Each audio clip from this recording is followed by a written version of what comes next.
Hello then, welcome to another video. In this video today I'm exploring a football club that hasn't existed for 20 years, or controversially maybe still does, depending on your point of view. More on that in a second. So where am I today? Well, I'm about 3 miles southwest of Bishop Auckland in the somewhat windswept village of Evenwood. So Evenwood is another former mining village, population about 2,500, and once upon a time the mines employed up to 1,000 people here. So what's that got to do with football? Well, it's also the former home of Evenwood Town Football Club.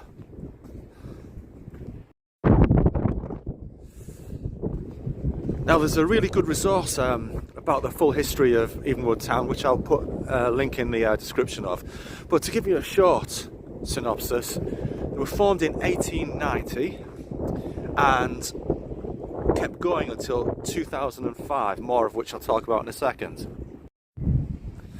Now they joined the Northern League in 1931 and stayed there all the way until the club ceased to exist in 2005. So they were very much a club that were always punching above the weight. As you can see, it's kind of a large village. It's not too dissimilar to a smaller version of Towlaw, really. Not only did they punch above the weight by simply existing in the league, they were actually Northern League champions 3 times, in 1949 and in consecutive years 1970 and 1971.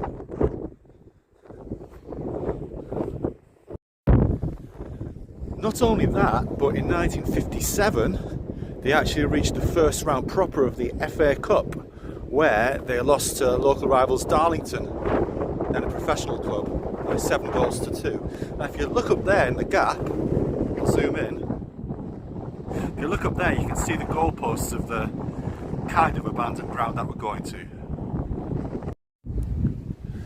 So what's the controversial part, you may be asking?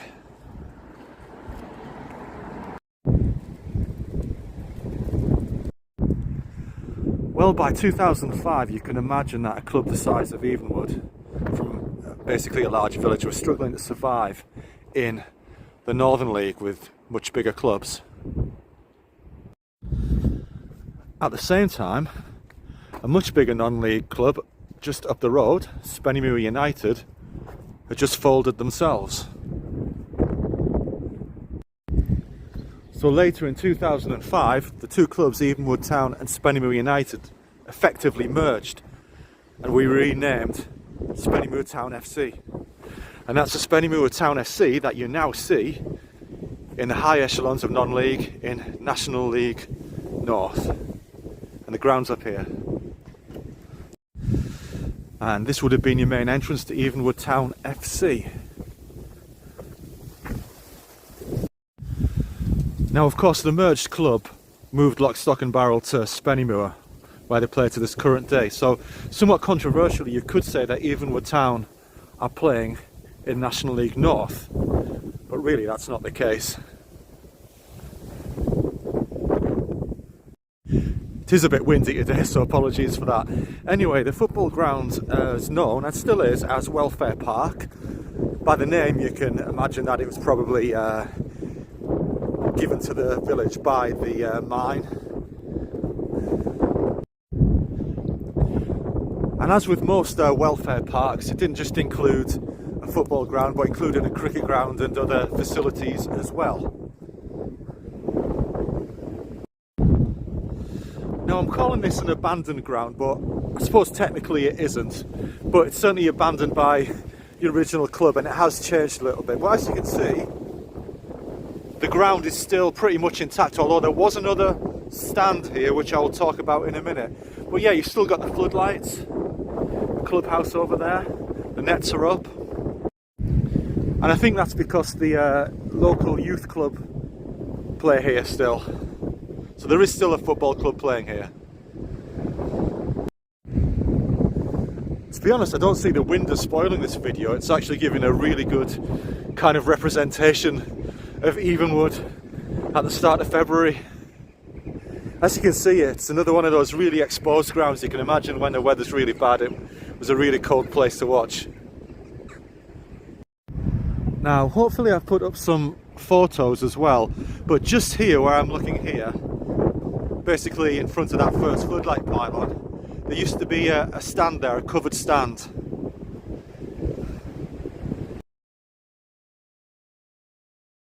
And I think in latter years there was a stand just here as well in front of this pylon here. I seem to have seen a picture that looks like it.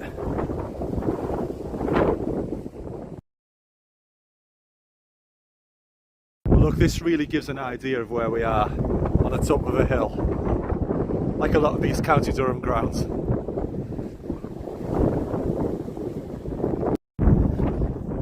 Must admit, this wind is really in keeping with my abandoned, windswept concept of this ground. It's like the start of some film noir. Here's a view from the penalty spot. It seems much further than it does on the TV. I think there's a slope going from the left to right as well. Shout out to Mel. You can never have enough pies or pasties in my opinion.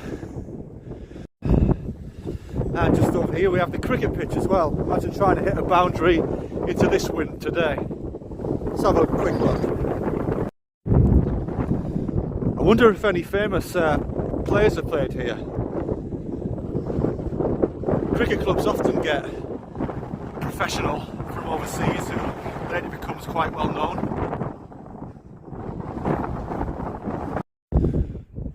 This will be your main entrance.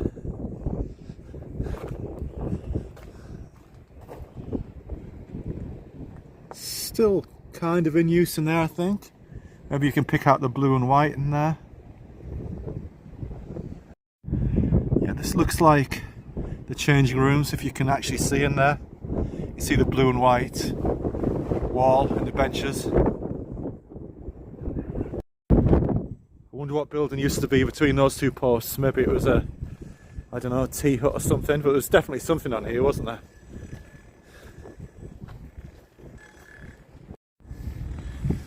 It's kind of a tea room just in here, and it's still in use.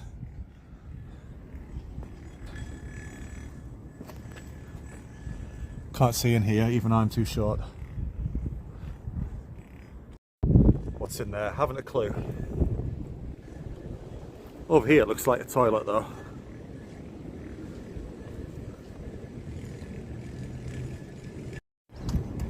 So when Evenwood Town played here, this would have been the tunnel.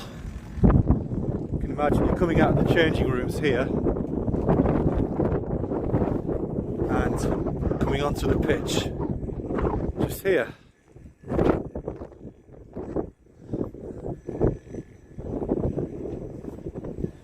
And here we go, here's the crest, the original crest in front of the dugouts.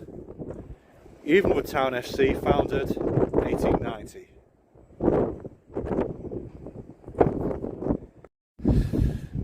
So the main covered stand that I alluded to earlier on was just down in this area here, where this track is now.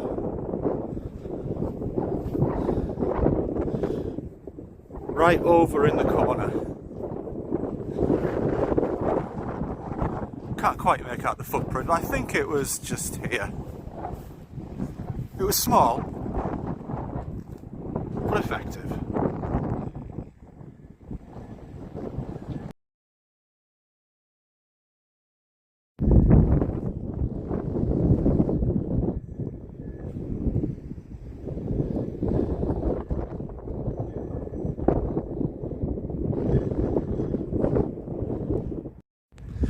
Okay then, that's it for another video of a somewhat abandoned ground here in windswept Evenwood. If you've got any memories from this ground or any little bits of knowledge you want to share, please put them in the comments below.